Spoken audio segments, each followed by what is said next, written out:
serving the city since 1888. When the pressure fluctuations occur in the distribution system, there sometimes can be unforeseen defects and minor weaknesses in a pipe, and that can give way after all these years in service. We are evaluating a number of things about what happened with the pipe and that resulted in this major break. I just want to point out on the map, the break happened about here, Washington Avenue and 29th Avenue North. And the main affected area with water was over on this side of I-94, the east side of I-94. And in a few moments, Annika is going to talk about why we have this purple area outlined, which is the boil water area. The pictures that we have up here show what this looked like this morning. I will tell you, when we were doing our situational updates last night, there were about Class 1 rapids going down the street, down towards Pacific Street, and so this looked quite different this morning.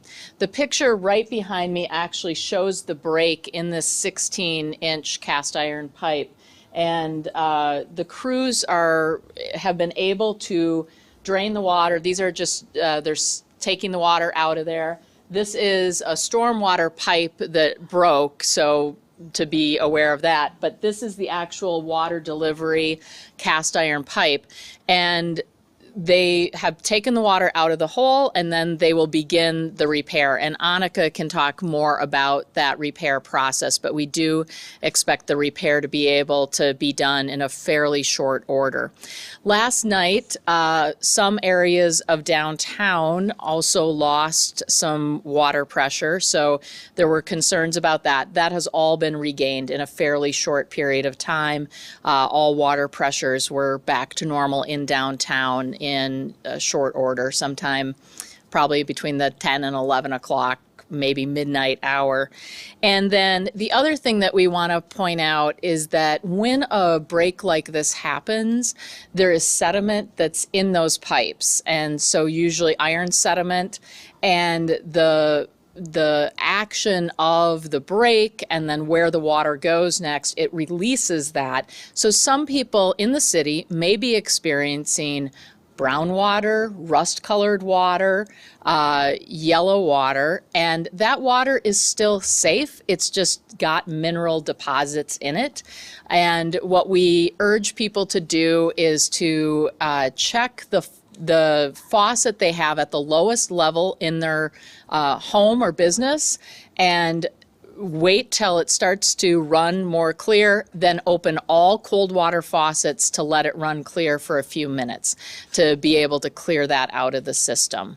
Like we said, one of the main concerns here is when we have such a break in the system, there's the loss of pressure. And I'm going to invite Director Bankston to come up and talk about the boil water order and what we're doing and what we have done already and kind of what the process looks like from here. So we'll just trade spots here.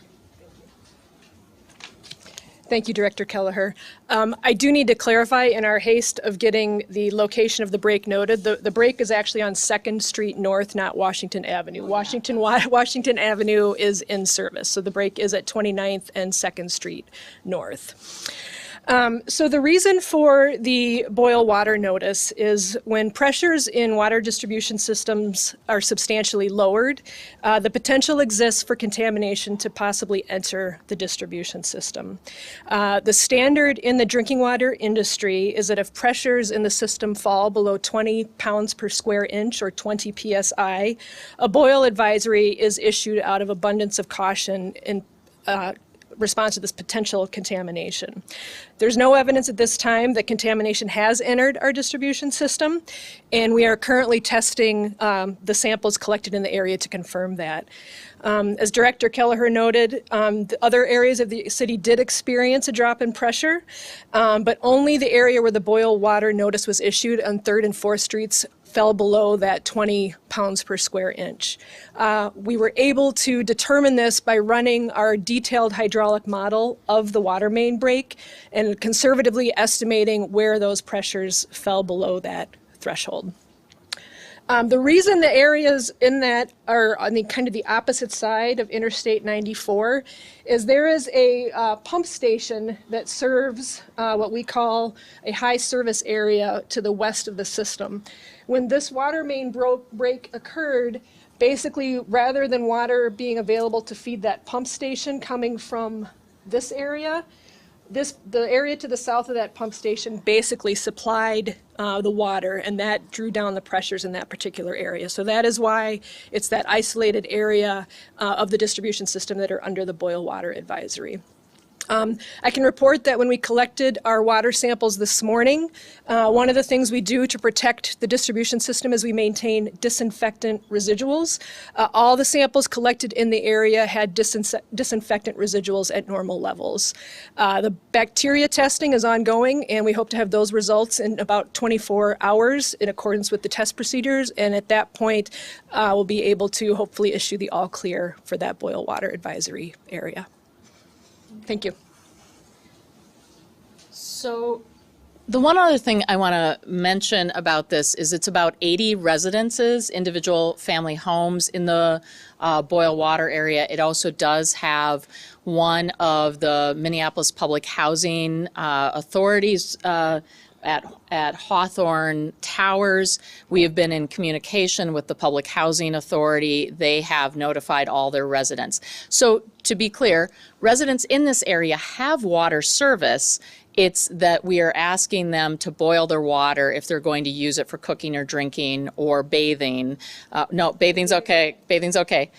Cooking or drinking for 3 minutes. We have also set up at Farview Park for folks who want to pick up some bottled water, if that is easier for them in that area. And so that distribution point, working with our emergency management center, as well as working with the Minneapolis Park and Recreation Board, has been established. It started at noon today and will run until 8 p.m. tonight. And we are happy to do that because in some cases that may be a lot easier for people.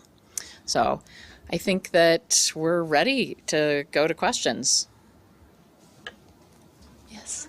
How many residences and businesses do not have water service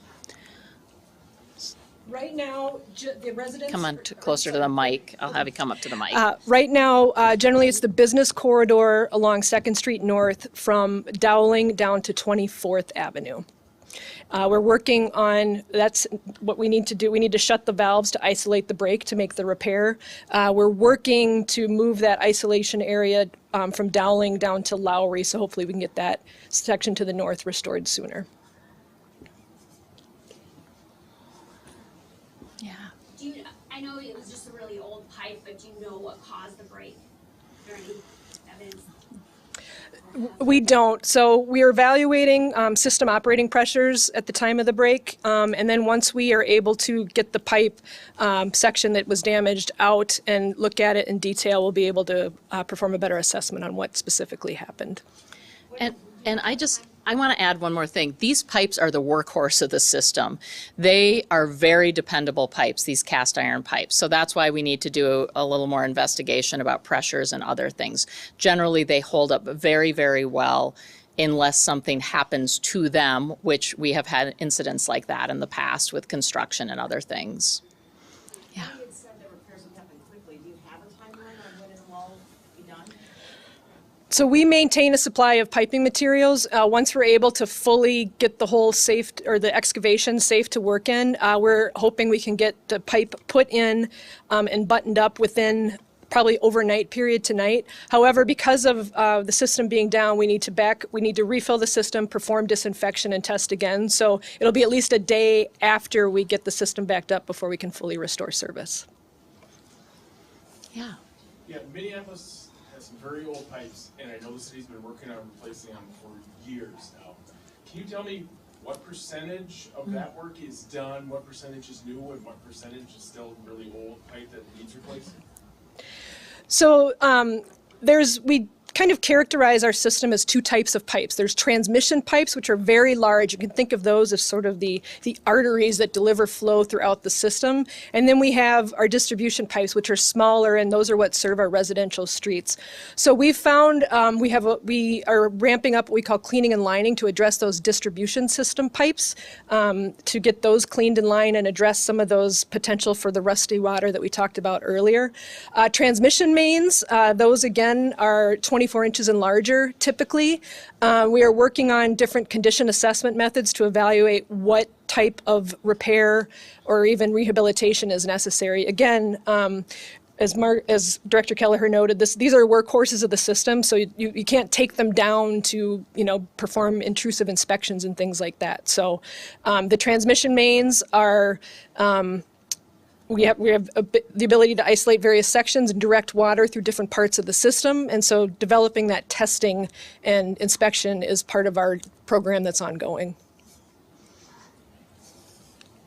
You mentioned that low pressure can cause contamination. Can you go into more detail about how that works exactly?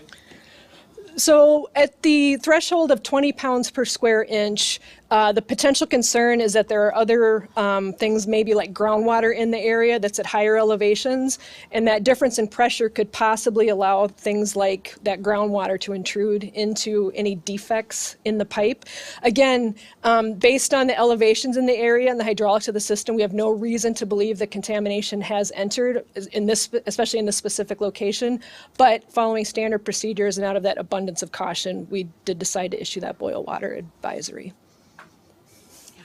So even if the water comes out clear, should they still boil it to drink it? A lot of people are saying my water looks fine, I'm not doing anything. So once we have the test results, they will no longer need to boil as the precaution. So again, Right now, they should still be correct that area. in that area. Yep, correct.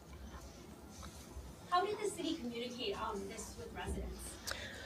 So in addition to various social media feeds, we actually took out a flyer to all the individual residences in the area. We door knocked, and hopefully you were able to speak to a resident in person. If not, we posted a flyer on the door and left one in the mailboxes. And I'll just say that was the same procedure for the Public Housing Authority. They took the flyer and took it door to door to every single resident. Anything else? Could you give us an idea of like a cost estimate on this, and also if this is related to the uptown main break at all? The cost estimate, I wouldn't try to hazard that at this point until we can really take a look at the pipe and the assessment of all the, we've had a huge support from all of Public Works on the cleanup in the area and addressing, a lot of the water and the ice on the street. So that full incident report cost was something we'll be compiling. And the two different breaks are unrelated. One of the things we do experience in cold temperatures is that as that frost depth is getting lower, we do generally see more water main issues in cold temperatures. So, again, that's speculation on my part at this point. But given the timing, we wouldn't expect them to be directly related. Will you be able to do all the repairs? Obviously you're limited to what asphalt you can repair, concrete you can pour, things like that. Are you going to have to wait until the construction season to really get this fixed? The water main itself will be able to fully repair. The surface restoration I anticipate will probably be some sort of temporary patching until a full restoration. Once we assess the full extent of the damage and the restoration appropriate, may need to wait until spring. So do you anticipate you'll have to do this again at some point? So I think Is it a permanent fix, or, because it's difficult? for the to do water, in the it is. winter, For the water main, it will be a permanent fix. Yes. Yep.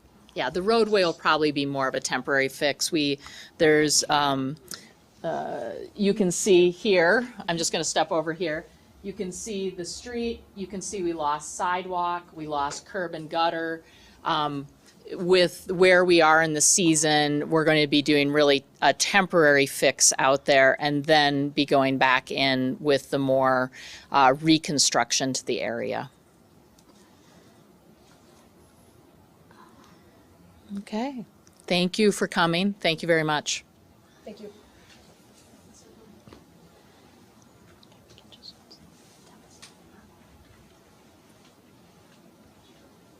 In the apartment building, isn't it Lowry Towers? Lowry Tower. Oh, Lowry Towers, sorry. It's like Hawthorne and Lowry. There's so much today. It's I just like wanna make sure it's 315 Lowry, So Lowry, maybe yeah, between north. Third and Fourth Street. Yeah.